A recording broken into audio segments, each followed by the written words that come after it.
Badan Reserse Kriminal Polri menggerebek markas judi online internasional di kawasan Hayam Wuruk Plaza Tower, Jakarta Barat, Sabtu, 9 Mei 2026.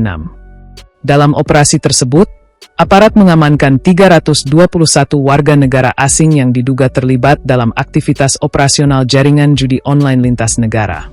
Dirtipidum Bareskrim Polri Brigjen Pol Wirasatya Triputra mengatakan dari total 321 orang yang diamankan terdiri dari 57 warga negara Cina, 228 warga negara Vietnam, 11 warga negara Laos, 13 warga negara Myanmar, 3 warga negara Malaysia, 5 warga negara Thailand, dan 3 warga negara Kamboja.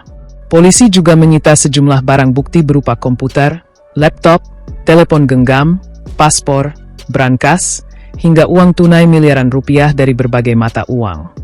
Uang tunai rupiah yang disita mencapai 1,9 miliar rupiah sedangkan mata uang asing dari beberapa negara masih dalam penghitungan. Mabes Polri mengungkap adanya pergeseran pola operasi kejahatan siber lintas negara termasuk judi online, judol, dari kawasan Kamboja, Myanmar, dan negara-negara Indochina ke Indonesia. Seperti diketahui, aktivitas judi online di Kamboja dan Myanmar mulai melemah setelah basis operasional judol di dua negara itu terus disasar aparat. Bahkan sebuah markas judol internasional di Kamboja beberapa waktu yang berada di perbatasan dihancurkan oleh militer Thailand. Sekretaris NCB Interpol Indonesia di Fubinter Polri Brigjen Pol Untung Widiatmoko mengatakan, pergeseran aktivitas judol Myanmar dan Kamboja terjadi seiring semakin gencarnya penertiban jaringan kejahatan siber di negara-negara tersebut. Setelah ditertibkan, mulai terjadi pergeseran ke Indonesia dan itu tentunya sudah kami antisipasi dan kami prediksi. Ujar Sekretaris NCB Interpol Indonesia di Fubinter Polri, Brigjen Polri Untung Widiatmoko saat konferensi pers di Jakarta Barat, Sabtu, 9 Mei 2026. Untung menyinggung bahwa indikasi pergeseran itu juga terlihat dari maraknya penertiban kejahatan berbasis online di sejumlah daerah, termasuk di Batam, Kepulauan Riau. Kemarin saat kami di Batam mengungkap hal yang sama bahwa pasca ditertibkannya pola-pola operasi daring baik itu scamming, yang terdiri atas love scam, investasi online, termasuk perjudian online, kata Untung.